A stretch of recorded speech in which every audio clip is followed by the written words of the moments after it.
Welcome back to the laboratory, dear friends. Settle in. Tonight, the Society opens a file on the largest silence in the history of electricity. It is a hot Thursday afternoon, the 14th of August, 2003, and in a control room in Akron, Ohio, three small things are quietly going wrong at once. A power plant has stumbled and shut itself down. A few great transmission lines, warm in the summer heat, have begun to sag toward some very ordinary trees. And the computer, whose single duty in this world was to raise the alarm, has fallen silent without telling a soul. No bell, no red light. Only a room of capable engineers, trusting a machine that has quietly stopped speaking. Before this afternoon is over, 50 million people from Detroit to New York City will be sitting in the dark. I am the Magnanimous Doctor Warthan, and this is the Broken Machine Society. Case file number 6, The Alarm That Never Rang. If you enjoy a good machine failing quietly, do tap that like button. The Society runs entirely on them, which is to say, on very little. Now, before we perform the autopsy, let us admire the patient. The power grid is the largest machine humankind has ever built, a single humming web of wire strung across a continent, holding billions of tiny electrical heartbeats in perfect step, 60 times every second. You flip a switch in your kitchen, dear friends, and somewhere a turbine the size of a house feels your decision. It is a marvel. It is also, like every marvel, a chain of trust. Each piece assuming the piece beside it is doing its job, and that someone, somewhere, is watching.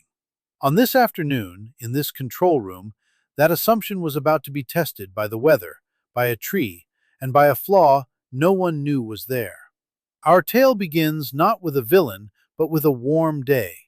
The air conditioners of the Midwest are running hard, drinking current, and the transmission lines are straining to feed them. And a wire that works hard grows warm, and a wire that grows warm stretches and sags a little lower toward the ground. At 1:30 near Cleveland, a tired generating unit named Eastlake 5 trips off and goes quiet. On its own, no disaster. The grid is built to lose a plant and carry on. But it weakens the region and nudges still more current onto those already warming lines. And now, dear friends, we arrive at the heart of the matter, the moment the Watchman fell asleep. Inside that Ohio control room lived a piece of software with one sacred task: to watch the grid, and the instant anything went wrong, to sound the alarm, to ring the bell, to light the red light, to tap the operator on the shoulder and say, "Look here!" And at 14 minutes past 2, deep inside that program, two of its own parts reached for the very same thing at the very same instant. A collision its authors never imagined, hiding for years in a sliver of time measured in thousandths of a second. Programmers have a name for this sort of trap. They call it a race condition. And the alarm, mid-breath, simply stopped. Here is the cruelty of it. Nothing exploded. No screen went black. The data kept flowing in, calm and orderly, exactly as before, but the part that was meant to shout when that data turned frightening had gone mute, and no one in the room could hear the difference between a quiet grid and a grid whose alarm had died.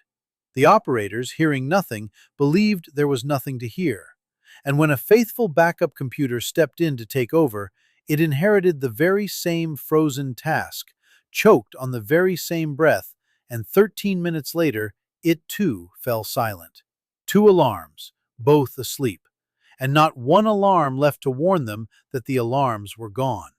Speaking of things running on empty, I am told it is time for a brief word from tonight's sponsor. I have no sponsor. Uranium is not complimentary.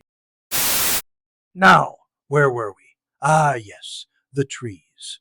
At 5 minutes past 3, a mighty 345,000-volt line with the stately name of Harding Chamberlain sagged in the heat into a tree that had been allowed to grow too tall beneath it, and with a flash, it was gone. Understand, dear friends, this line was not overloaded. It was carrying less than half of what it could bear. It simply drooped gently into greenery that a trimming crew should have cut back seasons before. And now the alarm should have screamed. It did not. The room remained calm. Half an hour later, a second great line, Hannah Juniper, did precisely the same thing. Then a third, Star South Canton, blinking on and off against the leaves. Each fallen line handed its burden to its neighbors. Each neighbor sagged lower, grew hotter, and found its own tree. The telephones began to ring. Neighboring operators, puzzled, asking Ohio what on earth was happening to its grid. And the Ohio operators, looking at consoles that flagged no emergency at all, told them, in perfect good faith, that everything was fine. Even the regional watchman who might have caught it had, by rotten luck, switched off the very tool that would have seen the danger coming. Everyone assumed someone else was watching. No one was. And then the grid ran out of patience. What had been a slow local sag in Ohio became, in the space of about 7 minutes, a continental stampede. Overburdened lines began tripping to save themselves, flinging their power onto the next line, which tripped in turn, and then the next. A wave of automatic self-preservation racing outward faster than any human mind could follow.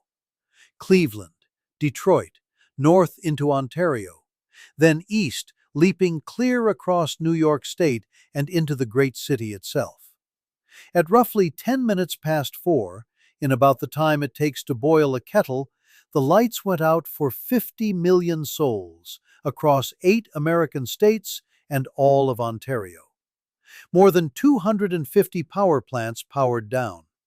It was, and it remains, the largest blackout in the history of North America. The city, to its lasting credit, did not panic. In New York, it was a sweltering summer evening. The subways sighed to a halt inside their tunnels, and office workers poured up into the streets and walked home across the bridges in their tens of thousands. A slow, patient river of people crossing the Brooklyn Bridge beneath a sky suddenly crowded with stars no one had seen in years. Strangers waved traffic through dead intersections. Neighbors shared candles and melting ice. It was, by many tellings, strangely beautiful. It was also deadly earnest. In some places, the power stayed off for 2 full days, and the cost of it climbed into the billions. The most complex machine ever built had been brought to its knees. Not by a bomb, not by an enemy, not by some criminal genius, but by a hot day, a few untended trees, and a silence. The reckoning was patient and thorough. A task force of 2 nations spent months walking through every second of that afternoon, and its verdict was plain. A utility that had not trimmed its trees, had not truly understood its own grid, and had not repaired a machine that had stopped telling it the truth. But the deepest lesson was about the silence. For years, the rules meant to keep the grid healthy had been merely polite. Voluntary guidelines, gentlemen's agreements, please and thank you. After 2003, they grew teeth. Reliability became the law, mandatory and enforceable, with fines that could reach $1 million a day for the utility that let a tree grow too tall. The grid did not merely get repaired, dear friends, it was given a conscience. And here is tonight's lesson, so listen closely. The most dangerous failure is not the loud one. The machine that breaks with a bang will always be noticed. Someone will come running. It is the quiet failure you must fear. The machine that keeps smiling, keeps glowing, keeps insisting that all is well while it walks you gently and politely off the edge of a cliff. Trust your instruments, dear friends. They are wiser than you are, but every so often, lean in close and make certain they are still telling you the truth. And so the Society closes the folder on the day the lights went out. A catastrophe with no villain in it at all, only a chain of small neglects and one very quiet machine. Case closed. Next time, before the Society, a brand new European rocket climbing on a pillar of fire in the summer of 1996. That tore itself to pieces just 37 seconds after launch. Undone by a single number that grew too large for the box built to hold it, inside a program that was not even supposed to be running. Stay curious, trim your trees, and never trust a quiet alarm. The Society is adjourned.